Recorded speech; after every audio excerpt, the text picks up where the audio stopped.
Bismillahirrahmanirrahim. Assalamualaikum warahmatullahi wabarakatuh. Innal hamdalillah nahmaduhu wa nasta'inuhu wa nastaghfiruhu wa na'udzu billahi min sururi anfusina wa min sayyiati a'malina may yahdihillahu fala mudilla lahu wa may yudlilhu fala hadiya lahu. Ashhadu an la ilaha illallah wa ashhadu anna Muhammadan abduhu wa rasuluh la nabiyya ba'dah. Allahumma salli ala sayyidina Muhammad wa ala ali sayyidina Muhammad kama sallaita ala sayyidina Ibrahim wa ala ali sayyidina Ibrahim fil alamin innaka Hamidum Majid. Amma ba'd. Ayuhal hadirun ittaqullaha haqqa tuqatih wa la tamutunna illa wa antum muslimun. Qala Allah Ta'ala fil Qur'anil Azim. A'udzu billahi minas syaitonir rajim. Bismillahirrahmanirrahim. Ya ayyuhan nasu ubudu rabbakumul ladzi khalaqakum min nafsin wahidah wa khalaqa minha zawjaha wa basa minhuma rijalan katsiran wa nisaa wattaqullaha alladzi tasaaluna bihi wal arham. Innallaha kana 'alaikum raqiba. Wa qala aidan la in syakartum la azidannakum wa la in kafartum inna 'adzabi lasadid. Shadaqallahul azim. Hadirin yang dimuliakan Allah Subhanahu wa taala, mari kita bersyukur kepada Allah hari ini, jam ini, detik ini, jasad dan ruh kita di hadapan Allah masih diberikan kasih sayang yang berbentuk kenikmatan sehat. Sebab sehat adalah segala-galanya. Orang yang sehat itu bisa menikmati kehidupan kita, baik untuk ibadah, untuk ikhtiar dan lain sebagainya. Hadirin yang dimuliakan Allah Subhanahu wa taala, kalau kita sering bersyukur janji Allah pasti la in syakartum la azidannakum wa la in kafartum inna adzabi lasadid. Tapi kalau kita tidak bersyukur malah kufur, inna adzabi lasadid, siksa yang sangat pedih. Subhanallah min dzalik. Salat salam pula semoga tercurahkan kepada junjungan kita Nabi Muhammad sallallahu alaihi wasallam, Nabi akhirul zaman, Nabi yang mengantarkan kita bersama dulu mati ila nur, sehingga kita menjadi umat yang rahmatan lil alamin. Salat salam pula semoga tercurahkan kepada ahli keluarganya, para sahabat, para tabi'in, kepada kita semuanya. Hadirin yang dimuliakan Allah Subhanahu wa taala, hidup di alam dunia ini tidak hakiki tapi khoyali. Hidup di alam dunia ini sementara. Tidak ada yang langgeng. Karena sementara harus kita persiapkan apa yang kita persiapkan. Seluruh amaliyah kita di hadapan Allah Rabbul Alamin. Kita sering mendengar kalimat yang begitu indah sebagai seorang muslim. Kita sering di masjid tiba-tiba kedengaran inna lillahi wa inna ilaihi raji'un. Kedengaran lagi ada kalimat kulun nafsin dha'iqatul maut. Setiap yang bernapas tapi pasti akan meninggal dunia. Al mautu babun, mati adalah ibarat pintu. Semua orang pasti akan memasukinya. Hadirin rahimakumullah, yang namanya kematian, kiai mana, dukun mana, dokter mana yang bisa mencegah? Kalau Allah sudah menghendaki dan sudah memanggil, tidak ada yang bisa mengatakan besok dan lain sebagainya. Kalau malaikat sudah mengambil, kita sudah menyatakan siap. Ada sebuah hadis, ini hadisnya pendek tapi mananya luar biasa dalam konteks kehidupan kita sebagai tafakur bahwa kita akan meninggal dunia. Apa hadisnya itu? Ahillu ubnu adama salasah wahidun yabtahi ila qabdi ruhi wasani ila qabrihi wasalis ila maksarihi falladhi yadbahu ila qabdi ruhihi fahuwa amaluhu falladhi yadbahu ila maksarihi fahuwa amaluhu. Hadirin rahimakumullah, ada 3 teman yang setia menemani kita. Yang pertama adalah teman yang setia menemani kita sampai sakaratul maut. Itu adalah harta. Harta yang tiap hari kita cari, kadangkala istri dan anak kita sedang tidur, kembali anak kita sedang tidur. Rizkinya halal, berikan kepada anak kita, berikan kepada anak cucu kita. Tapi itu hanya hukumnya sementara di alam dunia ini. Rumah yang hebat itu, yang bertingkat, mobil yang banyak, yang harganya ratusan miliar, itu cukup di alam dunia saja. Rumah itu hanya hak guna pakai. Kalau kita meninggal dunia, itu yang jadi rebutan adalah hak waris. Itu pun kalau kita punya keturunan yang soleh. Sebab tidak sedikit ketika orang tuanya sedang sakit saja, di belakang anak-anak kita sudah mencoba bagaimana rumah ini kita nanti dan lain sebagainya. Untuk itu hadirin rahimakumullah, ini hadis menyatakan yang pertama, teman yang setianya sampai sakaratul maut adalah harta. Contoh yang mudah hadirin rahimakumullah adalah HP. HP itu kemana-mana dibawa. Padahal istri kita tiap jam itu memandang HP. Di dapur memandang HP, di kamar tidur memandang HP, di kamar mandi memandang HP. Memandang suami itu kalau sudah habis pulsanya. Iya bu ya. Ini HP yang paling mudah. HP kemana-mana dibawa pak.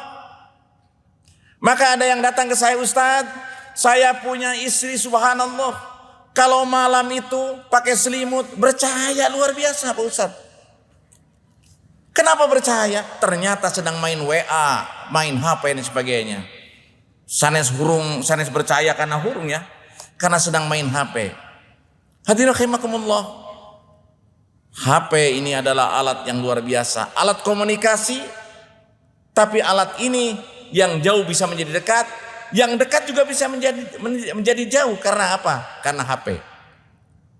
Yang kedua, teman yang setianya sampai ke halaman kuburan. Siapa itu?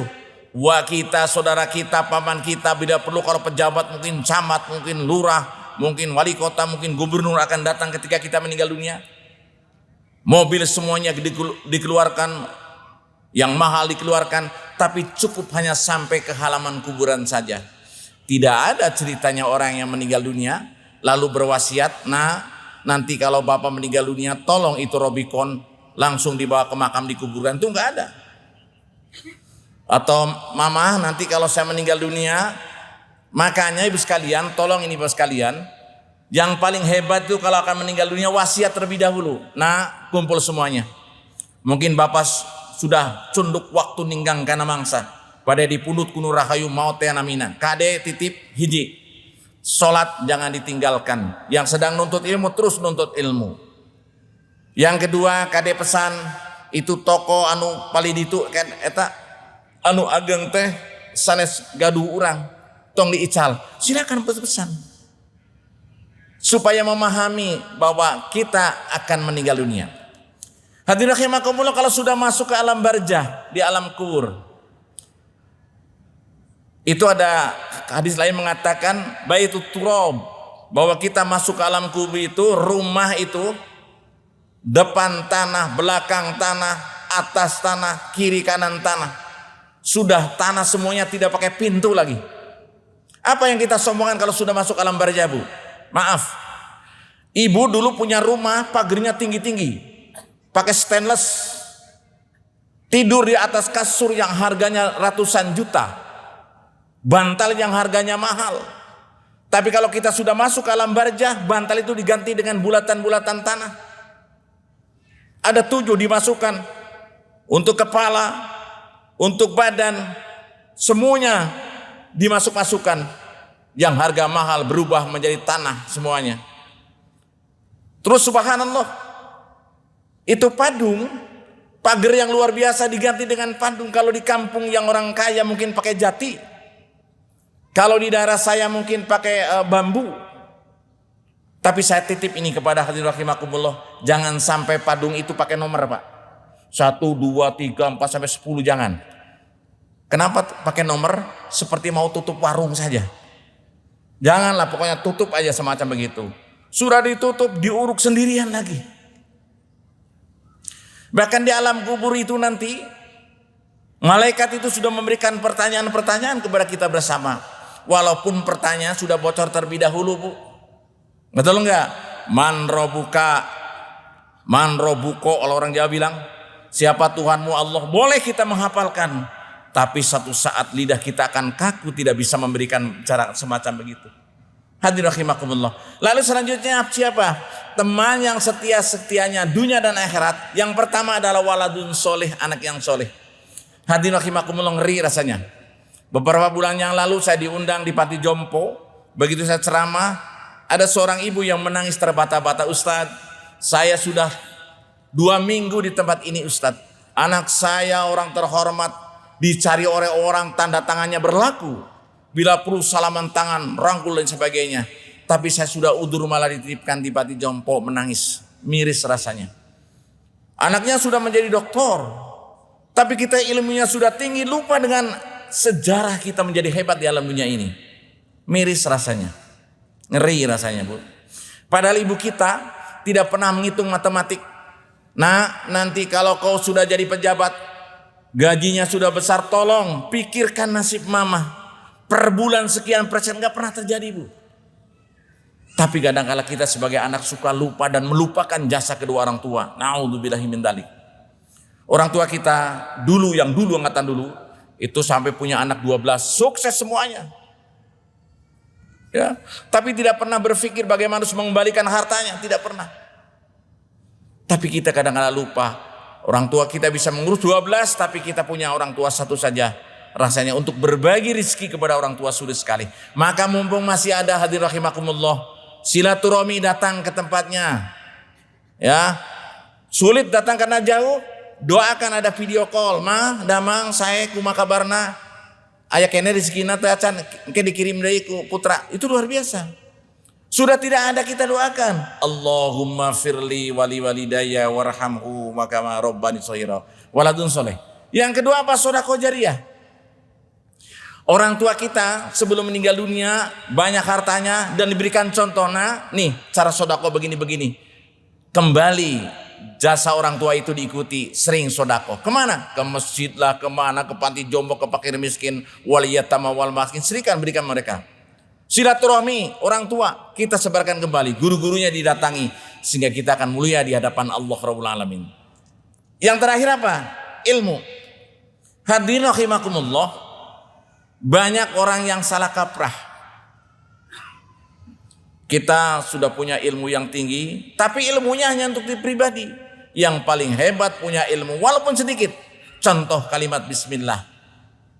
Baliu ani walau aja. Kalimat bismillah, nah yuk baca bismillah. Itu saja sudah memberikan ilmu kepada orang lain. Apalagi kita punya ilmu yang lainnya, bagaimana tata cara sholat, bagaimana tata cara wudhu, secara fikih kita berikan dan mereka paham dan mereka bagus mengajarkan dan diamalkan, itu jariyahnya luar biasa kepada kita bersama. Itu hadirin rahimakumullah pentingnya hidup di alam dunia ini.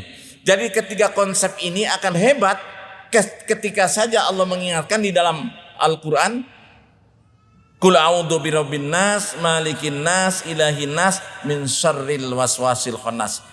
Ini yang tiga ini akan rap kalau kita tidak tergoda oleh yuwas wisufi, kecewis berbisik-bisik. Banyak orang yang soleh menjadi salah karena bisikan setan. Kenapa? Sebab minal jinnati wan nas, kadangkala berbentuk jin, kadangkala berbentuk manusia. Yang berbentuk jin halusnya luar biasa. Adzan sudah dikomandangkan. Bapak sudah wudu, ibu sudah wudu. Lalu begitu diajak apa kalimatnya? Duhur kan waktunya lama Pak. Nanti sajalah asar. Asar satukan dengan duhur. Duhur asar satukan dengan maghrib. Dengan isya ketiduran. Subuh kesiangan berapa rakaat yang sudah kita tinggalkan. Ini hadirin rahimakumullah. Godaan setan itu luar biasa. Di rumah kita sering juga tergoda oleh hal-hal semacam begitu. Maka Bu, punten saya ingatkan kepada ibu, istri yang solehah adalah istri yang diberi uang berapapun oleh suami akan mengucapkan alhamdulillah. Ya Bu ya, berapapun, mah ini uang, bapak kasih 10.000 satahunan. Istri yang solehah akan mengatakan siap papa. Bahasanya indah, terima dengan tangan kanan, tempel ke mastakap, plek, jazakallah khairan kurang kasiron, telauba katanya. Tapi semacam begitu, ini luar biasa. Yang terakhir, yang berbentuk manusia. Ini yang berbentuk manusia, subhanallah sekarang, zaman ini. Pak, kemarin ketika Persib menang, saya kebetulan sholat di salah satu masjid, apa kata jamaah? Punten Kang Haji, sholatna tong lami-lami teuing, sadaya diwasolkeun we. Nah kunaon? Ayeuna Persib. Kita terkalahkan oleh kalimat Persib, Pak. Diwasolkeun sanapa? Ti Al-Fatihah, suratna parenek-penek we Kang Haji, Anas, Al-Ikhlas. Subhanallah cepet. Eta luar biasa. Isya eta Pak. Subhanallah luar biasa. Begitu subuh ternyata juga kosong juga masjidnya. Nah kunaon yang kasiangan, waduh Pak, aduh bengi abdi teh ngiring, wah muter-muter dan sebagainya. Silakan saja kita berbahagia, gembira. Tapi juga kewajibannya hak di hadapan Allah jangan kita tinggalkan. Hadirin rahimakumullah, sekira ceramah jangan panjang-panjang Pak. Hiji menjadi ruwet, kaduna terap, kumaha aing we nu kitu mah salah apalah. Tapi ini menjadi pedoman kita bersama bahwa kita akan meninggal dunia. Kita siapkan ilmu yang tadi sehingga kita hidup di alam dunia kita kalau sudah meninggal dunia akan menjadi ringan bebannya karena kita sudah tahu konteks bagaimana menghadapi sakaratul maut, konteks bagaimana kita berhadapan di hadapan Allah Rabbul Alamin. Kita tutup dengan doa yang pendek. Rabbana atina fid dunya hasanah wa fil akhirati hasanah wa qina adzabannar. Wassalamualaikum warahmatullahi wabarakatuh.